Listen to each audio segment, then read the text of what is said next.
bienvenue dans Une semaine dans le monde. On fait le tour des unes de l'actualité internationale de la semaine avec nos éditorialistes. J'ai le plaisir d'avoir à mes côtés Ziad Limam. Bonsoir Ziad. Bonsoir. Directeur du mensuel Afrique Magazine. Bienvenue dans Une semaine dans le monde. Laure Simoes est avec nous, directrice éditoriale de Cartooning for Peace. Bonsoir. Le dernier rapport de Cartooning for Peace qui vient de sortir. On va voir la une, bien sûr. On ne la voit pas pour l'instant, mais on la verra. Voilà. Les dessinateurs et dessinatrices de presse sur le fil. Donc ça vient de sortir. C'est donc le rapport de Cartooning for Peace. Un mot peut-être ? Oui, il est téléchargeable sur notre site et il fait l'inventaire un petit peu de toutes les menaces dont sont victimes les dessinateurs de presse dans le monde. Et il est publié aussi en partenariat avec Cartoonist Rights. Patricia Lémonière est avec nous, grand reporter. Bonsoir. Et puis Thomas Hoffnoug, chef du service Monde La Croix, avec les unes du journal Le Quotidien La Croix d'abord. Là, voilà, immigration, crispation électorale en Europe, bien sûr. On va en reparler de ce nouveau... Il n'est pas encore Premier ministre, mais enfin, en tout cas, ils ont largement gagné les élections aux Pays-Bas. Et puis donc, peut-on faire confiance aux médias ? Ça aussi, c'est un vaste sujet. Voilà, La Croix Hebdo. Le sommaire à présent, avec d'abord cette guerre entre Israël et le Hamas et cette trêve à Gaza depuis 6h ce matin, heure de Paris. 13 femmes et enfants israéliens otages ont été libérés et sont arrivés en Israël. 10 Thaïlandais et 1 Philippin ont également été libérés.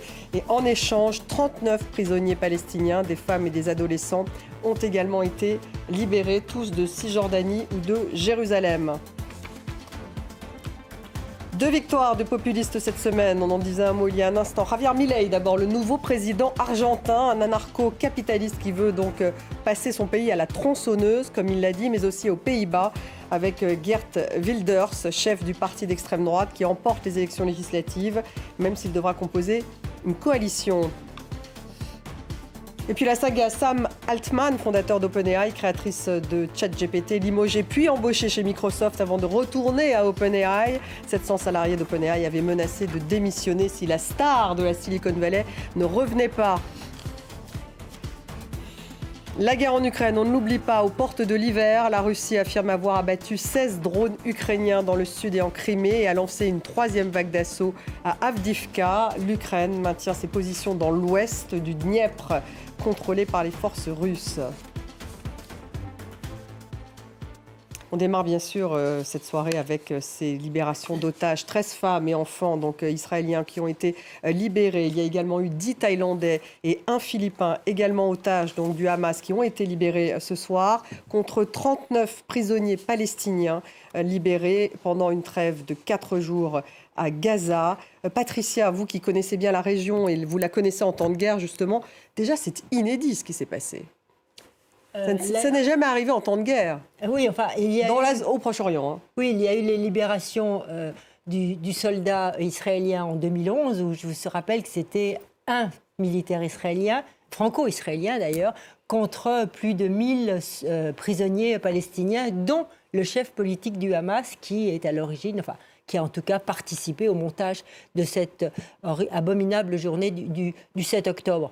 Mais ce qui est inédit, effectivement, c'est cette tractation que certains qualifient de sordide, en quelque sorte, où là, on échange, on négocie sur les noms, et après, on négocie sur l'échange 1 pour 5, 1 pour 3, 1 pour 2. Enfin, il y a quelque chose dans toutes les tractations sur les otages qui est sordide. Et là, on l'a vu une nouvelle fois. Bon, et en même temps, c'est un côté qui ne peut que nous remplir de joie pour les familles, effectivement, qui retrouvent leurs proches côté israélien, et on discutera effectivement de la joie et de ce que ça sous-entend aussi pour Benyamin Netanyahou, et puis aussi pour les Palestiniens. Qui dit « Nous sommes déterminés à ramener tous nos otages », c'est ce qu'il vient de déclarer. Mais à continuer la guerre. Netanyahou. C'est-à-dire qu'il a ces deux fers au feu, en quelque sorte, ramener les otages pour satisfaire une grande partie de la population, puisque 70% des Israéliens, d'après un récent sondage, veulent effectivement ramener tous les otages, et puis aussi continuer la guerre, parce que toute la population israélienne, pour l'instant, ne voit pas une autre solution que l'éradication, pratiquement. Ziad, en tout cas, cette première journée s'est bien passée. Il y en a 4 au total, donc ça veut dire que peut-être demain, il y aura encore des libérations d'otages et des libérations de prisonniers palestiniens. Non, c'est un long processus qui va, dont la première phase était d'une complexité assez impressionnante. Il y avait un journaliste israélien qui est assez connu, qui s'appelle Barak Ravid, qui a raconté un peu ce qui s'est passé entre trois capitales, c'est-à-dire entre Tel Aviv, Jérusalem, Doha, New York, Washington, pardon. Et il y avait vraiment des négociations très subtiles qui changeaient tous les jours, avec un président Biden qui, malgré ce que dit Trump, avait l'air suffisamment alerte et habile pour mener ces négociations vraiment presque lui-même. Donc on voit que ça a été au plus haut niveau.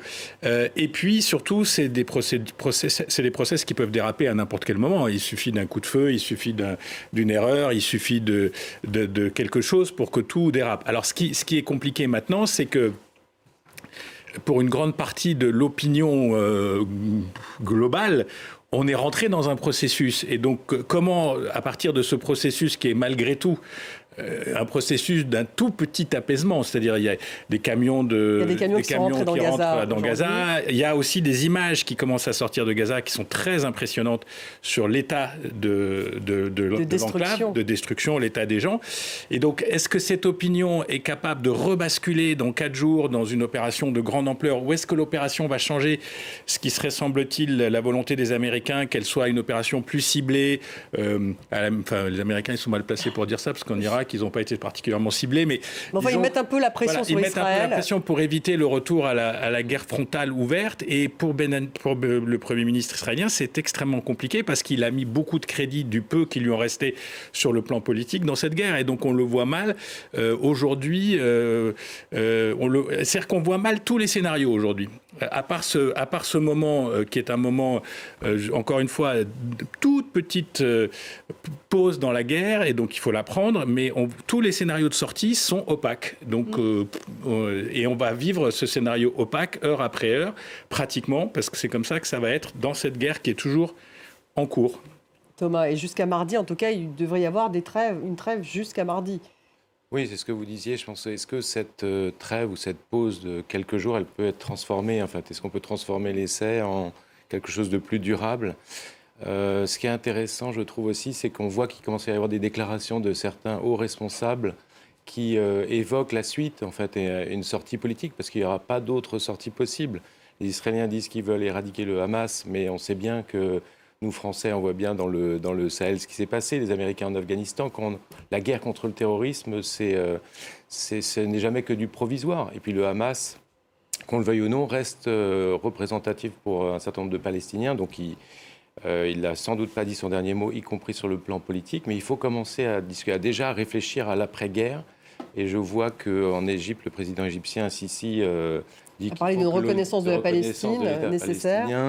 Emmanuel Macron a reçu un certain nombre de ministres à Paris récemment, des ministres des Affaires étrangères de pays arabes et musulmans, parce qu'on espère tous, j'imagine, et dans les chancelleries diplomatiques, que cette pause, encore une fois, elle va peut-être déboucher sur quelque chose de plus durable et qu'on arrête cette opération de destruction à Gaza et que tous les otages soient libérés, qu'on rentre, qu'on réanime.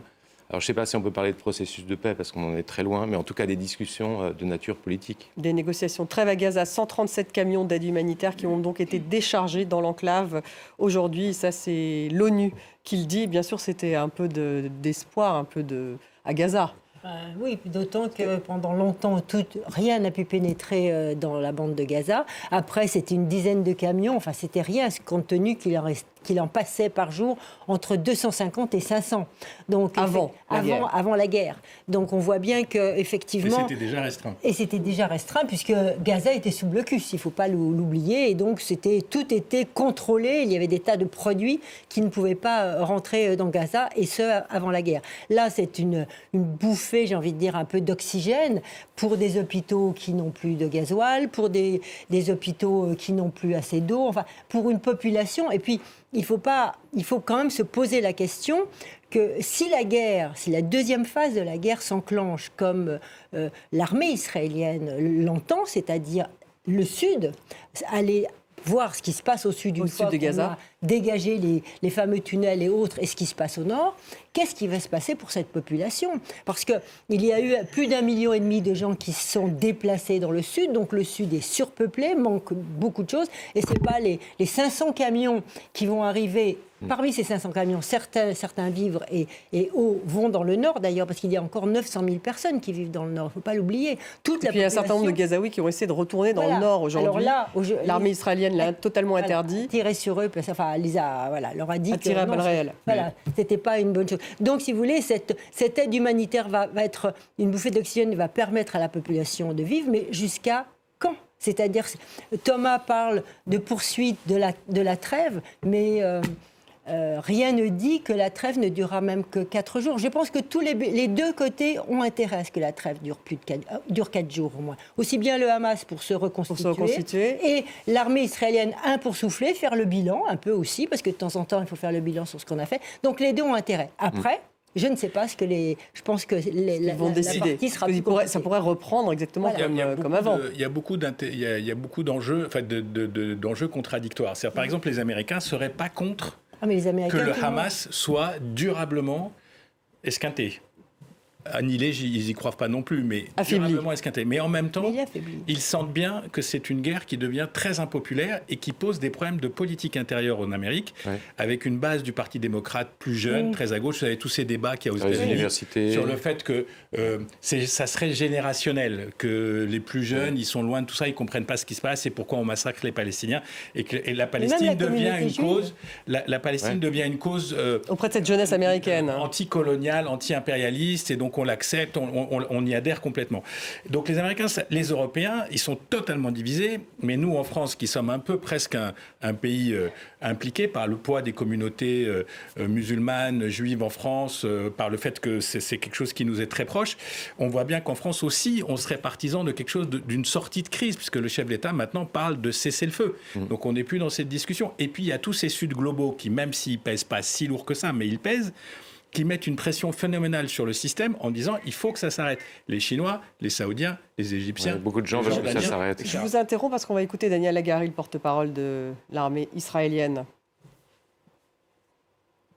Daniel, Emilia, Ruth, Keren, Oad, Adina, Anna, Margalit, Yafa, Hana sont rentrés chez eux ce soir. Avec eux et avec elles, 11 otages étrangers. Ils ont tous passé une évaluation médicale initiale au poste de frontière de Kerem Shalom et il n'y a pas leurs vies ne sont pas en danger. Très prochainement, ils arriveront à la base de Hatzirim où ils contacteront leurs familles, compléteront l'accueil et les examinations médicales, puis ils seront amenés par hélicoptère aux hôpitaux pour rencontrer leurs familles. Les citoyens étrangers vont aussi rencontrer les représentants de leurs États et seront transférés aux hôpitaux. Chacun et chacune de ces otages qui ont été retournés, qui ont été ramenés aujourd'hui, sont un monde entier, un monde à part entière. C'est un impératif moral pour nous de les ramener. Tous les commandants de Tsahal, tous les chefs ont œuvré ensemble avec tout l'appareil sécuritaire pour les ramener chez eux. Mais nous ne devons pas oublier ce soir que chacun de ces otages qui ont été ramenés chez eux, il y a encore des proches qui ont été assassinés ou qui sont toujours prisonniers à Gaza. C'est une grande tristesse qui est mélangée à une joie et un enthousiasme. Voir les ramener passer la frontière, c'était un très grand soulagement pour nous. Mais notre cœur est avec les otages qui sont toujours retenus à Gaza.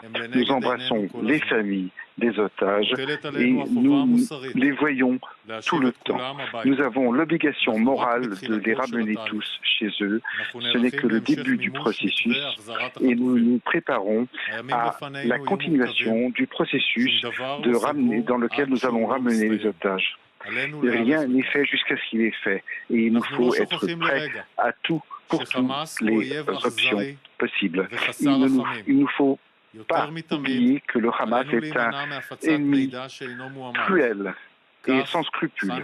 Il nous faut nous fier qu'aux informations fiables qui sont publiées. Par exemple, il y a une otage que le Hamas a prétendu qui a été tué il y a quelques jours, mais il a quand même été retourné aujourd'hui. Donc il nous faut nous fier aux sources fiables uniquement. Ce matin, les forces de Tsahal se sont préparées sur le terrain. Les commandants ont préparé les troupes pour cette trêve. La sécurité de nos troupes sont la priorité ultime. La sécurité de nos soldats vient avant tout. Pendant les jours de trêve, Tsahal va continuer la préparation pour les prochaines journées de guerre. Nous sommes prêts sur tous les fronts. Notre politique est claire et nette. Nous allons opérer contre toutes les menaces auxquelles l'État d'Israël fait face. Il nous faut être vigilants, ne pas être complaisants pendant cette trêve et il nous faut obéir les consignes du commandement du front. Nous avons informé 392 familles qui ont perdu des proches pendant cette guerre. C'est grâce à leur sacrifice et grâce à leurs actions que nous allons gagner. Nous embrassons les familles endeuillées et nous les remercions. Des questions.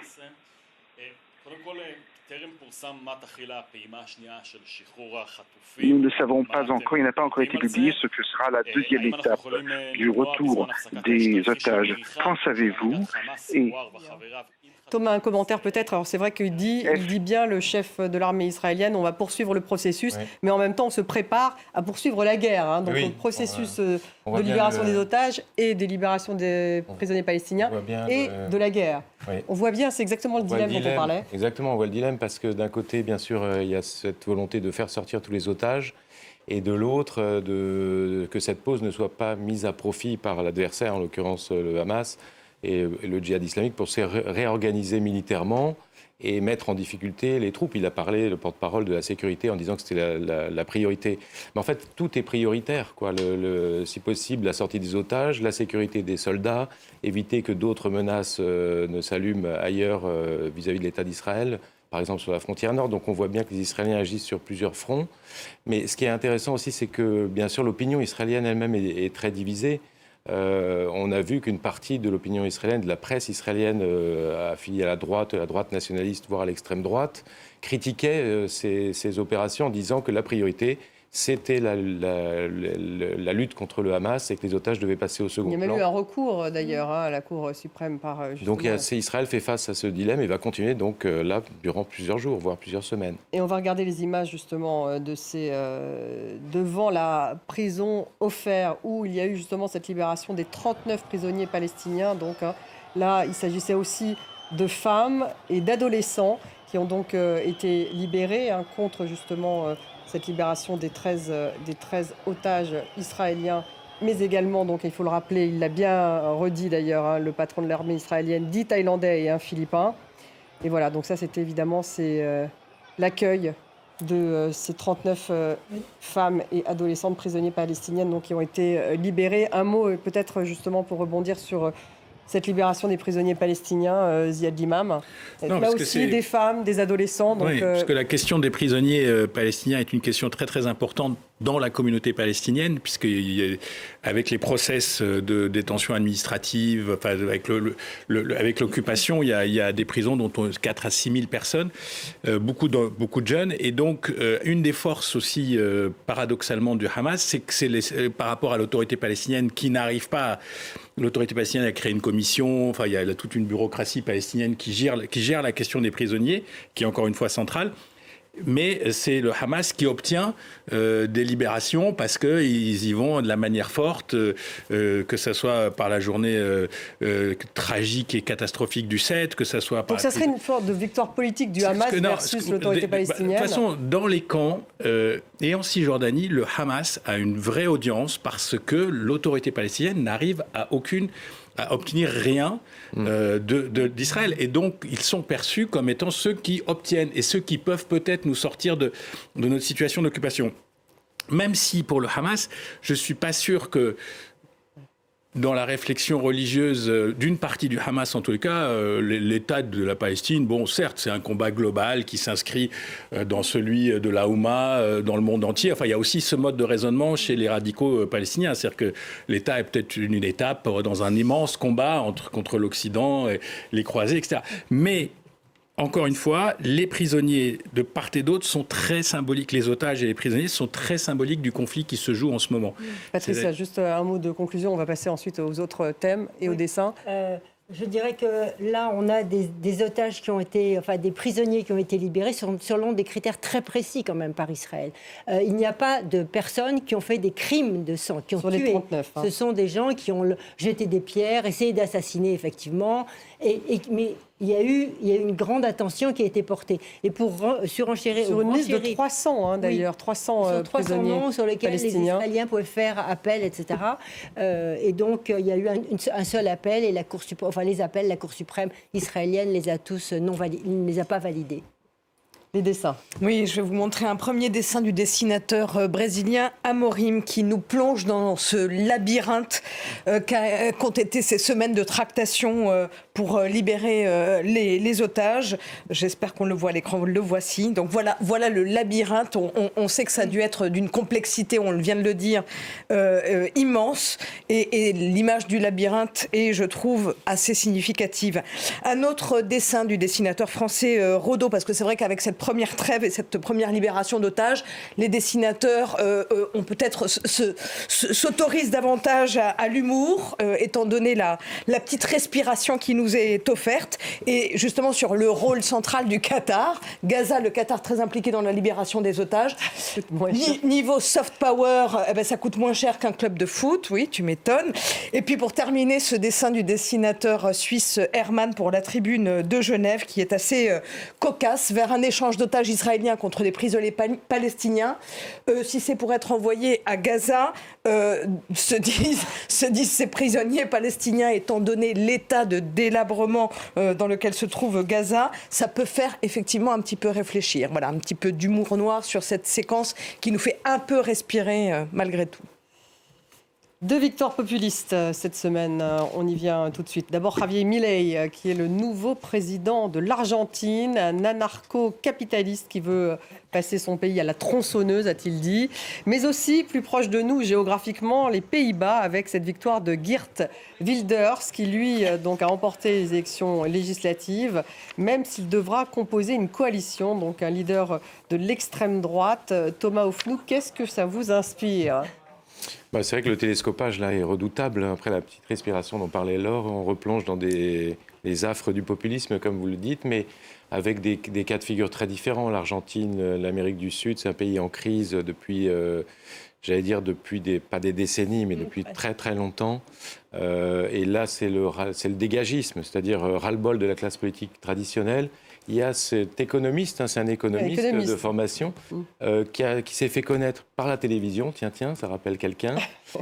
Et puis donc il apparaît avec... C'est vrai qu'on l'appelle, c'est le nouveau Trump. Le Trump argentin. Il veut tout ratiboiser avec sa tronçonneuse, supprimer les ministères.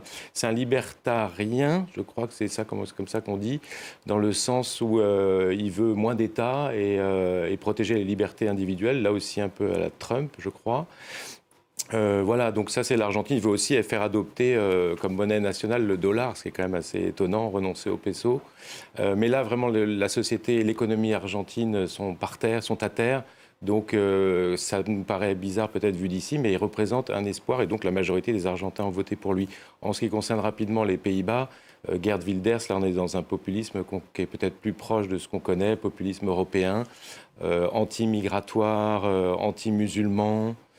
Anti-islam, et puis aussi anti-européen. Il était contre les confinements à l'époque, donc il y a ça aussi. Tout ça se mélange, fait un cocktail qui est assez détonnant et qui lui permet d'arriver en tête, alors que c'est quand même, ça fait longtemps qu'il est sur la scène politique néerlandaise. On pensait que jamais il pourrait arriver comme ça en tête, donc c'est quand même un sacré électrochoc, c'est vrai, pour l'Europe, de voir un des pays fondateurs de l'Union européenne de voir dans ce pays l'extrême droite arriver en tête. Ça ne veut pas dire, comme vous l'avez dit, qu'il va gouverner. Oui, parce qu'il va falloir qu'il crée une coalition. Mais il arrive en tête, ça c'est un choc. Ziad. Et donc pour ça, il faut que la droite traditionnelle, en tout cas le Parti libéral de droite, s'associe finalement à son parti. Alors il y aurait des tractations disant que s'il accepte de ne pas être Premier ministre, il y aurait peut-être une alliance justement entre cette droite classique et, et cette extrême droite. Mais ça, c'est un scénario qu'on a déjà vu. Et d'ailleurs, en Argentine, il a été soutenu par la droite classique. Il est même soutenu à fond par les milieux d'affaires. La bourse de Buenos Aires a eu un coup qu'elle n'avait pas vu depuis longtemps. Donc, mais dans le cas de la Hollande, on tombe du fauteuil, mais il faut rappeler que l'Italie est gouvernée par l'extrême droite et que les pays fondateurs, c'est pas le premier qui est confronté à l'extrême droite. Il faut rappeler qu'en France, une candidate d'extrême droite a fait 44% aux élections présidentielles au deuxième tour. Donc comme si... un de plus. Voilà, c'est juste que la vague est là. Mais elle est inquiétante ou pas, cette vague ? Bien sûr qu'elle est inquiétante, mais petit 1, ils ont du mal à gouverner tout seuls, donc c'est pas si simple. Et petit 2, il y a toujours des spécificités. Donc en Hollande, il y a clairement l'anti-européanisme, il y a clairement l'anti-émigration, anti-musulman, et il y a eu un truc qui est passé un petit peu de côté, qui est la colère des paysans et des fermiers et des exploitants agricoles hollandais à qui on a imposé depuis des années des règles très contraignantes en termes de développement durable, de limitation des gaz à effet, des émissions de gaz. C'est des très grands producteurs agricoles, bétail, etc. Et donc, il y a eu presque un soulèvement. Les gars, c'était les gilets jaunes. Ils sont allés sur les autoroutes, ils ont tout bloqué. Et donc, on voit aussi que le complotisme médical, le changement climatique qu'on va imposer aux gens, etc. Et donc, c'est des partis du refus. C'est des partis du refus dans le monde dans lequel on vit. C'est des partis du refus. Je veux pas de société mixte, je veux être chez moi, je veux une société chrétienne ou judéo-chrétienne selon les pays et selon les ironies du moment. Je veux pas de changement, je veux pas qu'on m'impose des histoires de changement climatique, je veux pas refaire ma maison, je veux pas. Ouais. Arrêtez, je veux pas. Et donc ces gens beaucoup d'opposition, mais enfin pour gouverner, on peut pas gouverner avec je veux pas. C'est ça. Et donc les Polonais ont montré qu'au bout de 7-8 ans, mais ça a supposé une alliance phénoménale, mais qu'ils peuvent être aussi battus quand ils sont au pouvoir. Ils ont été battus. Et j'ai un ami africain dont je ne donnerai pas le nom qui a dit de toute façon vous y couperez pas et vous passerez par là et c'est comme ça que vous vous débarrasserez d'eux. Alors je ne sais pas si c'est... On va voir pour le scénario. On voit effectivement que les Polonais, eux, ont fait aussi un vote de dégagisme et dans l'autre sens et que les Espagnols aussi n'ont pas penché là où on pensait. Je pense que... Dans les deux cas, les Polonais, ça a quand même duré longtemps. Ils ont changé 8 ans. Et personne ne pensait qu'ils changeront. Et les Espagnols, on les donnait aussi partant. Donc il n'y a absolument pas de fatalité. Non, moi je crois plutôt que ces votes, qui sont des votes de rejet, en ce sens, je suis d'accord avec vous, il y a un vote de rejet, mais de rejet de celui qui gouverne. Et pourquoi le rejette-t-on ? Parce qu'on est rentré dans une société, dans un monde déboussolé.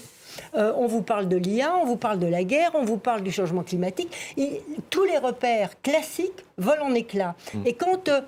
dans la population et nous tous que nous sommes, nous n'avons plus de repères. Nous avons besoin de reprocher cet effondrement de nos repères. Et nous avons besoin de cet effondrement aussi de nos économies traditionnelles.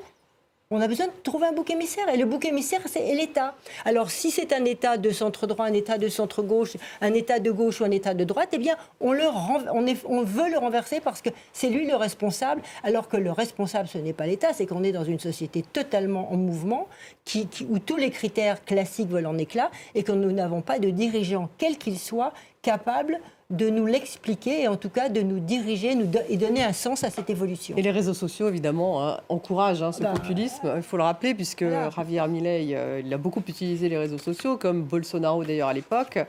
Ça, c'est sûr que ça n'aide pas les vieux partis traditionnels de gauche et de droite. Oui, et puis c'est ça, on voit des gens qui sont des bons communicants, si je puis dire, et qui savent exploiter, comme vous l'avez dit, les réseaux sociaux. Très violent, Milei, donc, il a commencé à se faire connaître vraiment par la télévision et puis après les réseaux sociaux.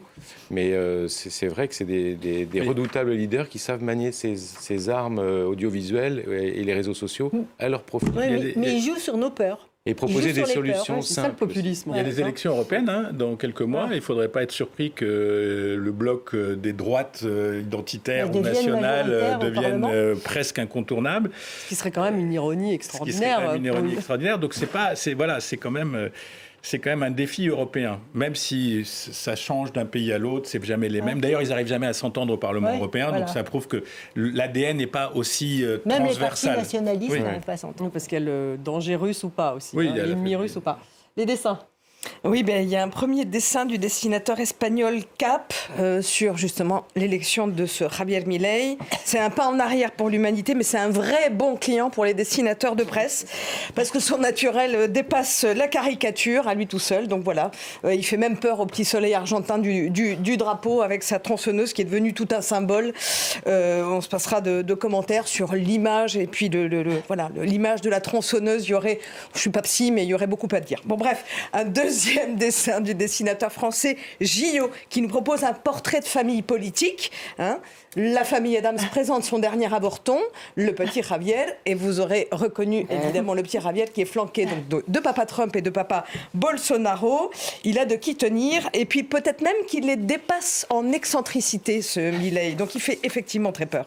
Et puis côté Pays-Bas, alors là on a un premier dessin du grand dessinateur néerlandais Joep Bertrams pour De Groene Amsterdammer, dans son style toujours aussi surréaliste qui fait appel à l'inconscient. Voici l'image qu'il propose de ces élections aux Pays-Bas. Ça fait l'effet d'une foulure à la cheville de la Dame Europe. C'est encore une fois son style si particulier qui convoque presque un peu l'inconscient de chacun. Et puis pour terminer, ce dessin de Vado, dessinateur belge pour Le Vif. L'inquiétant nouveau profil européen. On parlait des élections européennes à venir. Ce n'est qu'un début. Alors vous aurez évidemment vous aurez reconnu la chevelure de l'heureux élu néerlandais. Il faut faire une thèse aussi sur ces cheveux de tous ces populistes d'extrême droite entre Trump et puis Milei. Et puis donc voilà la perspective des européennes et des prochaines élections en France. Vous voyez qu'il a mis le petit drapeau sur le petit drapeau français. Élection 2027 point d'interrogation. Belgique 2024 point d'interrogation. On a vu que l'Italie est passée à l'extrême droite en 2022, maintenant les Pays-Bas. Puis on voit le petit chat de Vado qui n'a qu'une envie, c'est d'aller s'exiler à l'autre bout du monde et de partir par exemple en Australie. C'est pas très rassurant effectivement. Allez, pour l'Europe. La saga de Sam Altman, ça se passe en Californie. C'est le fondateur d'OpenAI, la créatrice de ChatGPT. Il a été limogé puis embauché chez Microsoft avant de retourner à OpenAI. Tout ça a duré quelques jours.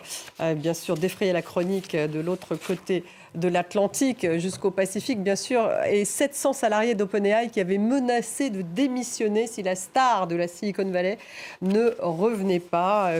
Il y avait un tweet de Sam Altman, donc, au moment où il est retourné au bercail, retourné dans la boîte qu'il a créée. Et c'est vrai qu'on se pose un peu la question, Ziad, ça a vraiment défrayé effectivement la chronique. Personne ne pensait d'abord qu'il serait viré, puis qu'il allait revenir. Bon, il y a les manœuvres de Microsoft. Et puis surtout, manifestement, il y a deux visions au sein de cette OpenAI qui sont très différentes sur justement l'intelligence artificielle. Et est-ce qu'elle est une menace ou pas ? Déjà, on n'a rien compris. Il faut avoir fait 15 ans de Wall Street pour comprendre ce qui s'est passé. Ça a duré 3 jours, 4 jours, viré, revenu, viré. Et puis quand on s'y est plongé, on a fini par comprendre que, il y avait une partie du board de OpenAI qui soupçonnait Altman d'être un espèce de Daredevil, Batman, Joker du futur, qui voulait l'utiliser pour faire de l'argent et pas le contrôler, etc. Et donc ils l'ont débarqué. Tout ça a gêné Microsoft, qui est le géant dont personne ne parle, mais qui est l'acteur principal de cette crise. Parce qu'en fait, OpenAI, qui est une structure très bizarre, on ne va pas en parler, qui est une structure non lucrative à l'origine, mais elle est contrôlée de facto par Microsoft, parce que Microsoft lui fournit les formidables capacités de calcul de machines, de temps machine, qui coûtent une fortune et sans lequel on ne peut pas faire de l'intelligence artificielle. Mais au fond du fond, le débat, parce que Altman, tout ça, ça passera ou ça passera pas, mais au fond du fond, le débat, c'est qui contrôle et qui va organiser et encadrer le développement de l'intelligence artificielle sans qu'on tombe dans un excès qui est cette espèce de futur Terminator avec des machines qui prendraient le contrôle et qui feraient sauter le monde entier, parce qu'on entend ça aux États-Unis, donc c'est quelque chose qu'on entend, et sans non plus tomber dans j'allais dire l'angélisme, on va faire ça pour le bien de l'humanité, parce que comme c'est développé par des boîtes privées, de toute façon, le bien de l'humanité... Business is business. Voilà. Donc, mais on sent bien que sur ce territoire, il y a le besoin d'une régulation qui aille au-delà des intérêts particuliers. Et ça rappelle aux plus anciens d'entre nous les débuts d'Internet, parce que les débuts d'Internet, on parlait pas de la fin de l'humanité, mais quand même, c'était très très effrayant. Et qu'est-ce qu'on va devenir, etc. Donc, est-ce que les sociétés humaines vont être capables de... Mais là, on est à un degré encore au-dessus. Oui, on a un degré aussi, c'est très impressionnant faire des tests sur ChatGPT. Il ne faut pas prendre la version gratuite, malheureusement, qui ne vaut rien. Mais dès qu'on prend la version payante, c'est très impressionnant. C'est même perturbant de s'apercevoir qu'on peut faire la moitié d'un article avec ChatGPT. Et bon, après, il faut le réécrire, il faut le travailler. 300 millions de jobs qui vont être annihilés à cause de ChatGPT. Mais ils allaient être annihilés de toute façon. Mais l'accélération va être plus rapide. Mais ça fait partie de ces discussions. Mais effectivement, il a changé aussi, Sam Altman, manifestement. C'était plus un idéaliste au départ. On a l'impression que là, effectivement, faire de ChatGPT un vrai business, il a peut-être changé. Il est vrai que pour croître sa société, il faut qu'il la transforme et il est aux mains d'industriels. Microsoft n'est ni plus ni moins qu'un gigantesque industriel. Mais l'homme est intéressant parce que quand on regarde un peu ces portraits qui ont été dressés par la presse américaine et ceux qui l'ont rencontré, on a l'impression que c'est quelqu'un qui fait du en même temps. C'est-à-dire qu'il veut gagner de l'argent, il est persuadé qu'il a raison, il veut être le plus fort, le plus grand, etc. Et en même temps, il se pose des questions, comme vous le posiez au début de cet entretien, sur le fondamental, c'est-à-dire est-ce que c'est la destruction de l'humain et la suprématie de la machine à terme. Et là-dessus, il dit qu'il faut réguler, etc. Donc on a dans le même personnage, un personnage totalement mégalomaniaque qui veut diriger le monde pratiquement, et un autre qui se pose des questions. Et les dernières années, c'était le numéro 1, enfin la première partie, le mégalomaniaque qui veut tout dominer, qui avait pris le dessus, d'où le board, cette révolte au sein du conseil d'administration de sa société, de ceux qui disaient attention, il ne faut pas aller trop loin, il faut légiférer, etc. Et je citerai juste une petite étude qui a été faite en France par une université, je crois. J'ai écouté ça ce matin, sur les robots. Et ils ont fait une étude pour savoir si les robots devaient être humains, très proches de nous dans l'expression, ou pas. Et il s'est avéré qu'on est très angoissé, on serait très angoissé en théorie par un robot qui nous ressemble trop. Donc au lieu de mains, il faut mieux qu'il ait des pinces. Mais on en est à cette réflexion-là. C'est ça qui me pose question. C'est pas tant l'étude, c'est qu'on essaye de dire, alors qui demain, quand tu seras un peu âgé, va s'occuper de toi? Doit-il avoir des pinces ou des mains? Et ça n'est que le début. Et ce n'est que le début. Thomas? Oui, ce que disait tout à l'heure Ziad sur la régulation, je pense que c'est le besoin de régulation, c'est ça l'enjeu du débat. À mon avis, c'est le cœur du débat. Et effectivement, comme le disait aussi Patricia, il est assez double, notre ami Sam Altman, parce qu'au départ, il avait une vision assez éthique, d'où la société à but non lucratif, que ça soit open, justement, d'où le nom de sa société, que ça soit ouvert. Mais un peu comme l'avait dit peut-être Mark Zuckerberg au début de Facebook. Alors, c'est ça aussi l'enjeu, c'est ce qu'on a tiré les leçons des dérives qu'il y a eu avec Facebook et les réseaux sociaux. Tout était ouvert et puis ça a été l'anarchie. Puis on a vu comment ça peut être utilisé par certaines puissances pour en déstabiliser d'autres. Donc là, comme vous l'avez dit aussi, c'est exponentiel. Là, cette fois, l'intelligence artificielle, on passe dans une autre dimension. On sait qu'en Europe, il y a des efforts de régulation qui sont en train d'être menés. Aux États-Unis, il y a Xavier Niel qui investit 300 millions. Oui, et puis aux États-Unis, on sait qu'on a toujours peut-être plus de mal avec cette idée qu'on va réglementer. Oui. Ça, c'est bon pour les Européens. Il parle d'autorégulation plutôt aux États-Unis.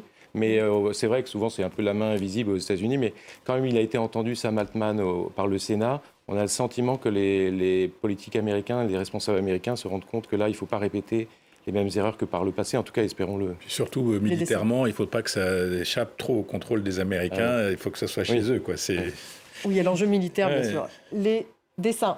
Parce qu'il nous reste peu de temps. Oui, alors sur l'intelligence artificielle, j'aime autant vous dire que les dessinateurs et les dessinatrices de presse sont particulièrement aidants sur la réflexion, j'ai envie de dire, parce qu'ils viennent vraiment pointer les problématiques. Mais là, pour en revenir donc au feuilleton, saga, feuilleton, au feuilleton Altman, ce dessin de Cal qui reprend ce qu'a dit Ziad en début de cet échange. On n'a rien compris. Eh bien, on n'a rien compris. Et il tente de nous le résumer en 6 vignettes. Donc tout va bien, Altman, il fait beau, il y a deux oiseaux qui font cuicui. La tempête commence à arriver, puis ensuite la pluie qui s'abat sur lui, et puis après c'est la neige, etc. Puis après la grosse canicule, la grande chaleur. Puis à la fin, il reprend sa marche. Et donc je traduis le dialogue entre les 2 oiseaux qui ont été témoins de tout ça. Était-ce le rythme effréné du changement climatique ou une demi-semaine pour un directeur général d'OpenAI?